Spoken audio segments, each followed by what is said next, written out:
Journal entry, 29th of the month of July, in the year of our Lord, 1078. The court of Caliph al-Mustansir in Cairo has been a fascinating experience. Exotic clothes, food as such we had never tasted, beautiful women hiding their desires behind veils, and riches that would have made the King of France blush. Of course, by now, much of the coin previously owned by the Caliph and his princes resides in our chests, and the processional rod of the Fatimid Empire takes a place of honor among my personal possessions. The moment we arrived, I had my eyes wander towards the Caliph's wives. His first wife, beautiful as she was, seemed more interested in Guillemette, who I believe had her own breathless adventures under the moonlight. His second wife was a sour, middle-aged woman with great appetite, yet his third wife, Sultana Titbert, dark of skin from the land south, met my eyes from behind her veil with a look I could not mistake. Many hidden glances followed as I made my way around court, always ensuring that I could pass her as if by accident. I had bribed one of the servants who delivered spoken messages between us, and thus it was that she fled one night out of the palace, and together we made our way to the warm sands of a hidden spot at the edge of the city. Although we must never see each other again, I shall remember her as I travel once again northeast, hidden away in a caravan towards the Seljuk Empire. It is high time that we leave, because Bernardos, the Byzantine, is a fugitive in Egypt and hunted by the Caliph for obvious reasons, because we have stolen from him more than his possessions, I would say. Also, Cairo is currently besieged by a populist uprising, so it is about time that we'll make our way back towards Jerusalem, and then into the Empire of the Seljuk, towards their capital, where we shall, to which we shall be delivering an emissary of Sheikh Ishaq, which means that we are once again hiding in a caravan. We'll do a little detour through the floodplains of Baghdad and one of the older rivers and the older civilizations to see that. And then from there, first of all, we will see what the Sultan's empire is like, and probably make our way, either north or further east from there to explore even farther realms and make coin as much as we can. The barber's tent upgrade is complete, which means we can now get the mortician's tools, and that will, first of all, give me plus 30 natural dread, but it will also allow us to sift through the remains if there was a battle to end where our camp is currently residing. It's going to take 6 months actually to complete that, so there's a fair amount of things that we need to do before we can actually make use of it, but there are also a fair amount of battles going on, so I'm sure we can find an opportunity to put our new tools to the test. A messenger has arrived as we make our way east, with a personal message from the Sultana notifying me of the birth of her child, who she believes to be mine. We will be careful about this, and we will not expose her secret, obviously. We are discreet after all. And let's see if she can get away with officially declaring that Princess Safia bint al-Mustansir of Egypt is actually not the daughter of the Caliph. My study and practice of the art of seduction is getting me definitely somewhere. We have another perk point in intrigue, actually making 85 points at this point. So this comes from the torturous tools and from the private tents and the other percentage bonuses. So it's a relatively fast progress. Now I could go down this particular branch here. Although home advantage is not necessarily something I'm too interested in. The graceful recovery more so. But a smooth operator would be good. We will eventually have to do this, but I think the I think I'm more interested in removing the penalties from the schemes at this point. That would probably be slightly more advantageous right now. So for now, we also have the schemer still, but I think we already have the abduct. We could do a second. This would be eventually interesting, so we could have two hostile schemes at the same time. But for now, I am probably going to go down here first, while my interest in women has been, especially in women who are forbidden, has been awakened. So we'll take this one for now, and then we'll go down this branch. We'll need to take both anyway, but we'll go down this branch first, and then we'll go down the other branch. We have learned that Sheikh Utyar of Kabur, an elderly frail man, has nevertheless been embezzling funds, and we will obviously blackmail the man as we pass by, make sure that he pays up before we move on. And there we go. That's another 50 coin easily made. And once again, something has broken in the caravan. Of course, with my strength, I can easily lift the broken wagon off the ground, and that just gives us a short delay. We have visited the House of Wisdom, which contains a vast collection of books, and the scribes work tirelessly both day and night to improve it. And we have visited the grand city of Baghdad as well. So this has given me some new insights into the intrigue that is so well honed in these particular lands. We've also visited the ruins of the palace of Ctesiphon, maybe.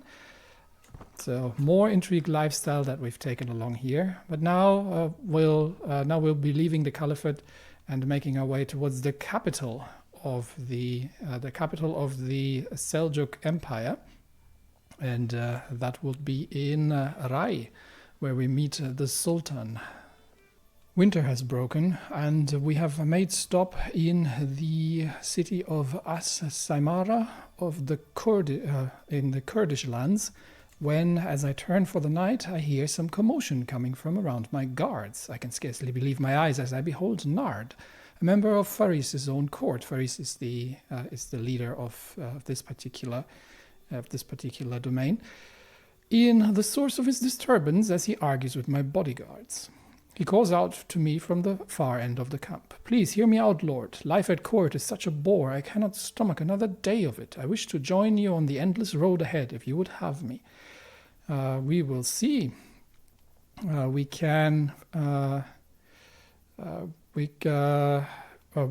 take him on, but I'm not going to employ him directly. He is the personal physician of the local lord. He is a treacherous villain, so a man after my own heart, and he will be joining us. But he will have to work to impress. So we have yet another member of. Hopefully, he can be somewhat of a guide for our travels through these northern lands, where we just have to cross the mountain passes, and then we will make our way towards the city of Arai. It took us in the end all the way up to March, until we managed to find the capital of the Persian Empire. And I have I have escorted the emissary, and I will now head back to my camp, which means we do get paid, and we can't really easily now we've arrived. We can demand some acquaintance, demand some coin from an acquaintance. What do we hold a hook on him for? Let's have a quick look. It doesn't actually tell me what's the... Oh, there it is. We did him a favor, apparently. All right. Well, give me 10 coin, and I shall forget about that favor in the future. But we also have a martial lifestyle perk, where we have... I think the the courtship is probably something that I'd be interested in. Chivalric dominance is insanely powerful due to the knight effectiveness, but I am not planning to wage wars, because wars are unprofitable and one never knows what goes on. I'd rather wage wars over the hearts of women and the riches of their husbands. So courtship it is, which is reducing the scheme. If ever I find a woman who I wish to actually remain with, definitely reduces the amount of time it takes for that scheme. So we shall unlock that one. And with that, we'll now visit the castle. This ought to be interesting. Let's have a look at the castle and the local training grounds. But Eldad obviously is not somebody who would be willing to train with me. So I'm not making much progress in the Blade Master trade, but we'll get there eventually. I could obviously pay the people, but why would I? I mean, how much does he want? 120 for 15? Let me see how far I am away from it. So we are at 53 and we need to get to 100, I presume. Yeah, so that's not a massive bonus. No, I'd rather keep my coin. And we will probably hire a few Persian soldiers. Are we short on soldiers? Yeah, we appear to have lost a few of the soldiers that came with us. So we will simply refill them and then have a look at the tavern. I think this... Okay, I could lose stress, which I don't have, which is fine. And we still need until 1086 to get actually a point out of the story. So for now, it's just a matter of diplomacy. 100 diplomacy lifestyle, I'll take it. And we'll have a quick look around. Anything? No, I don't want to sell any artifacts. Supplies we're a bit short on. So, dear Asa, isn't that the Sultan over there? No, she has been suspicious of us, so that didn't work. Let's see if there are... We could get some intrigue contracts. These would actually be legitimate contracts. What do we have? We could flog some talismans or settle some boundary. None of this is particularly inviting. We might actually not linger here for too long, but I might take the intrigue contracts just to see how much they'd be paying. I don't think they'd be paying very much, but intrigue is something that we are relatively good at. So I'm not entirely certain where they showed up. Most of these are faction supports, so these are military contracts. All the way over there. No, we're not traveling all the way back to the Byzantine Empire. That's I think a little too far. So yes, this and the other one is in the Holy Roman Empire. No, this is the wrong way. We're not traveling that far. No, we'll make ourselves useful, but we might not actually end up lingering for too long. As we were traveling to scout out the local situation, we have planned a scheme to abduct the Sultana. Unfortunately, it seems that the Sultan has gotten wind of it, and they have been redoubling the guards. And with that, the chances of that ever being successful are very, very low. So I believe we will, despite the fact that we have managed to convince one of his vassals, actually two of his vassals, to join us, I think overall the chances are too low, and then we're probably just going to have to abandon this scheme and see if we can find something better to do with our time. However, not much happens in the Persian lands. So after a last visit to the tavern, we might actually just also hit the road once more and head east. Not many riches to be found, and in overall not much business. There is, however, an intriguing hooded figure. Let's have a quick chat with him. The hooded figure subtly slips through the tavern and down a stairwell into the cellar. I look around gingerly as I follow him downstairs. At the bottom, he sits down by a chair fronted by a desk and lets the hood fall. I assume you recognize me by my reputation, the terrible and three-fingered criminal Morteza. I have tenderized people for slighter insults. Now, what do you want? His gaze fixates on me as he raises an inquisitive eyebrow. I can get him to join my camp. Let's see if he is any good. Yeah, he is actually. He is a known local thief, and has a fair amount of skills in that. So sure, you can join me. And that brings yet another qualified man into our area. No, we have nothing else to get from the town crier, and we can't easily steal some supplies. So I believe our time here is probably relatively limited. Now, where do we want to head next? I was thinking eastwards, but these are lands that even legends haven't spoken of. So we will probably have a look at where the best development is. It seems that that is in the Far Eastern lands is probably we might start out here in Beira at the castle of Amir Ibrahim. That seems relatively well developed, so there might be a good chance that we actually get to see something interesting worth stealing or otherwise taking, and then might head a little further east and see what else we get ourselves up to. And I have another perk point for intrigue, and like I said, we're going to go down the left path. So this removes attraction penalties, which means that it should now be somewhat easier to do what I do best, even with women who might not necessarily be that attracted to this handsome rogue in the first place. Also, I believe we should start probably dressing a little differently. However, the Byzantine alias appears to be holding up for now, so we will see how that goes. We have made camp in Nishapur at the court of Prince Malik Shah Alp Arslanoglu of the Seljuk Empire. And we will, simply because we needed to take a break, and Guillemette has made contact with the local guilds and found some relatively interesting offers for us. First of all, however, we can once more reduce our gallows bait a little. Let's see, where do we still have? So we need to get Marauder, Bandit, Trickster I can probably live with. We need to get Marauder down, so let's do that. And the Suppressed Tales of Brutality, there we go. So with that, we should be... Yeah, we're cleared of marauderdom. And that just leaves thieves we are.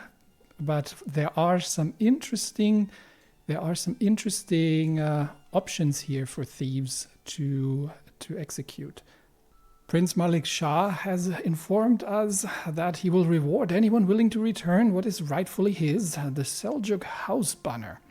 So that would require us to steal an artifact, and the house banner is currently held by the Sultan of Seljuk, which makes sort of sense, who is of the same house. So the prince simply wishes to retrieve that.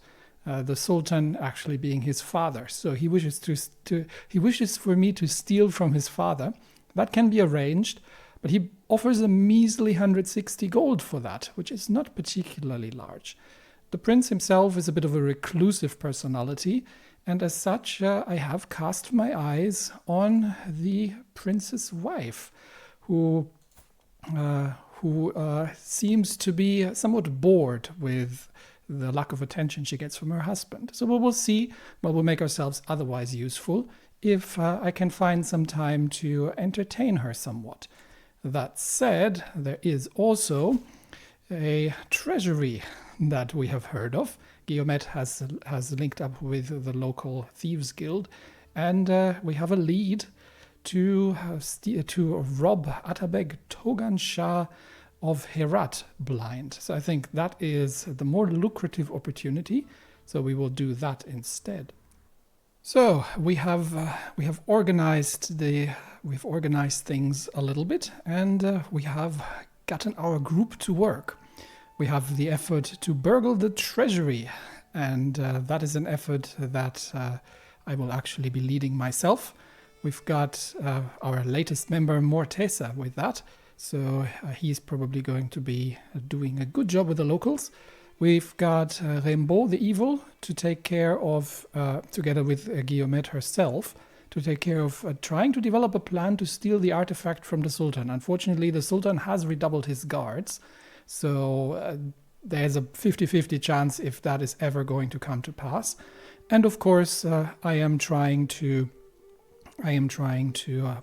my luck with the bored wife of the prince, and I'll see if we get anywhere with that. Meanwhile, somebody is attempting to murder Mathieu the Tyrant. Mathieu the Tyrant, my head porter. He is rivals with Elchanan, and he does hold a grudge because I have beaten him in a duel. So if Elchanan wishes to dispose of him, that is his prerogative. The treasury has been robbed successfully of Atabeg of Herad for a total, I believe, of about 450 coins worth. So we'll be dealing with that relatively quickly. That just leaves Guillemette and Rimbaud's attempts at stealing the artifacts. We shall see if that ends up being successful. But we've got a few other. Well, we could just mug some people, but I think we'll not do very much more. So if they're not successful, then we will probably move around a bit more and then make our way further east as the plans were original. But I do wish to see if I get anywhere. Unfortunately, it looks like things have taken a turn for the worse, and the prince has become wary of my attempts of looking at his wife in ways that he disapproves of. So he has strengthened the sentries, which means that I'm not going to be able to make any contact with her. And as such, I think the chance of success is going to be very, very limited. Guillemette and Rimbaud returned with good news. The Seljuk house banner has been successfully removed from the Sultan's possessions, and we will be handing that over to the prince and see if we can get maybe a little bonus on top of what he owes us. The prince has paid us the agreed upon 163 gold, but he now owes me a favor, and we can... he doesn't quite have enough coin at this point, but while we are still here, we will keep that in mind and see if we can cash in on that favor. But given that we are now a fugitive and wanted by the Sultan, I believe our time here is probably somewhat limited, and I might have to abandon my attempts at getting past the strengthened sentries towards the prince's wife, and we'll probably have to move out sooner rather than later. Against all odds, the wife of the prince has managed to evade the sentries and has made her way over to our camp. The shadows lengthen, and I find Zuhal in the darkness beneath the tent wall waiting for me. She comes towards me hesitantly at first, then eagerly, and with that, the patrolling guards are oblivious, and she has had her adventure with a dashing rogue, and I have once again a good reason to escape, a much better reason still, to escape the Persian Empire.